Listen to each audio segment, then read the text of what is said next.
जब भगवान शिव ने पृथ्वी माँ के आंसुओं को अपनी करुणा से शांत किया, तब कुछ क्षणों तक जंगल में गहरा सन्नाटा फैल गया। ऐसा लगा जैसे हवा भी ठहर गई हो, मानो वह भी इस दिव्य संवाद को सुनना चाहती हो। सूर्य की किरणें धीरे धीरे धरती पर उतर रही थीं, परंतु पृथ्वी माँ के हृदय पर अंधकार अब भी छाया था। शिव जी ने उनकी ओर देखकर कहा, देवी, तुम्हारी पीड़ा अब मेरी है।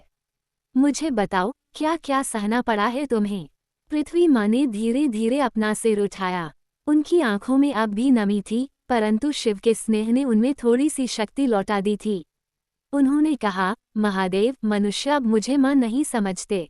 कहीं जंगल जला दिए जाते हैं, कहीं नदियों में जहर घोल दिया जाता है, पर्वत खोखले कर दिए गए हैं, खेत बंजर हो रहे हैं।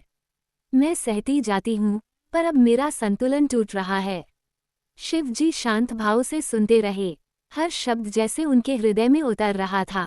पृथ्वी माँ ने आगे कहा, जिस धरती पर कभी ऋषि तप करते थे, फूलों की सुगंध बहती थी, वहाँ अब धुआं, शोर और क्रोध फैल चुका है।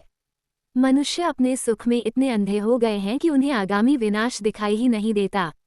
उनकी आवाज कांप गई। शिव जी ने अपनी त्रिशूल को भूमि में टेका, मानो धरती के दर्द को महसूस करना चाहते हों।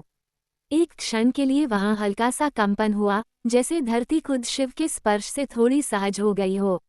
देवी, शिव बोले, जब भी संसार में अधर्म बढ़ता है, मैं प्रलय से पहले चेतावनी भेजता हूँ। परंतु इस बार चेतावनी पृथ्वी स्वयं दे रही है। इसका उत्तर अलग होगा। पृथ्वी माँ आश्चर्य से उनकी ओर देखने लगी। क्या करने वाले हैं आप, प्रभु? शिव जी ने उत्तर दिया, संतुलन की स्थापना होगी, परंतु इस बार विनाश नहीं, बल्कि जागरण के माध्यम से। पृथ्वी माँ ने विस्मय से पूछा, जागरण? शिव बोले, हाँ, मनुष्यों के भीतर छिपा हुआ सत्य, करुणा और धर्म, उसे जगाया जाएगा। उनकी आत्मा सोई नहीं है, बस धूल से ढंक गई है। एक मंद मुस्कान पृथ्वी माँ के होठों पर आई। और ऐसा कैसे होगा, महादेव? शिव जी ने धीरे से उत्तर दिया, ज्ञान और कष्ट दोनों के माध्यम से। जब मनुष्य अपने ही कर्मों का फल देखते हैं, तभी वे बदलते हैं। उन्होंने अपना हाथ उठाया और आकाश की ओर देखा। बादलों के बीच हल्की सी चमक दिखाई दी। ब्रह्मांड में हलचल शुरू हो चुकी है। ऋषियों को संकेत भेजा जा चुका है। प्राणियों के मन में जागरण की चिंगारी जगाई जाएगी।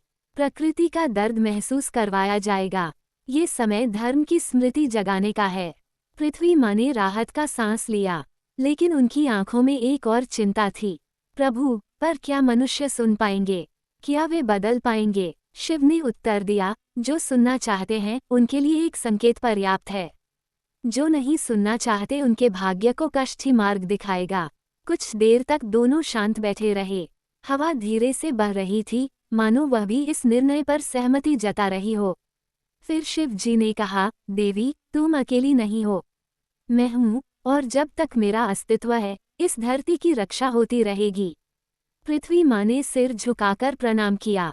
आपके चरणों में मेरी सृष्टि सुरक्षित है, प्रभु। शिव ने उन्हें आशीर्वाद दिया और कहा, अब तुम विश्राम करो। आगे की यात्रा कठिन है, पर अंत कल्याणकारी होगा। जैसे ही शिव जी उठे, जंगल में ऊर्जा की एक दिव्य लहर दौड़ गई। पेड़ झूमने लगे, पक्षियों का कलरव गूंज उठा। ऐसा लगा मानो प्रकृति को एक नई आशा मिल गई हो। पृथ्वी माँ ने आखिरी बार उनकी ओर देखकर कहा, महादेव, आपका धन्यवाद। आपकी करुणा ही मेरी शक्ति है। शिव जी मुस्कुराए और कैलाश की दिशा में चलते चले गए। उनके कदमों के पीछे एक पवित्र प्रकाश फैलता गया, एक संकेत की परिवर्तन की शुरुआत हो चुकी है।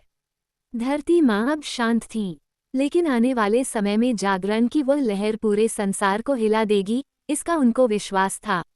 अगर आपको यह वीडियो अच्छा लगा हो तो लाइक और सब्सक्राइब करें और अपने दोस्तों को शेयर करते हुए एक अच्छा सा कमेंट भी अवश्य करें। धन्यवाद।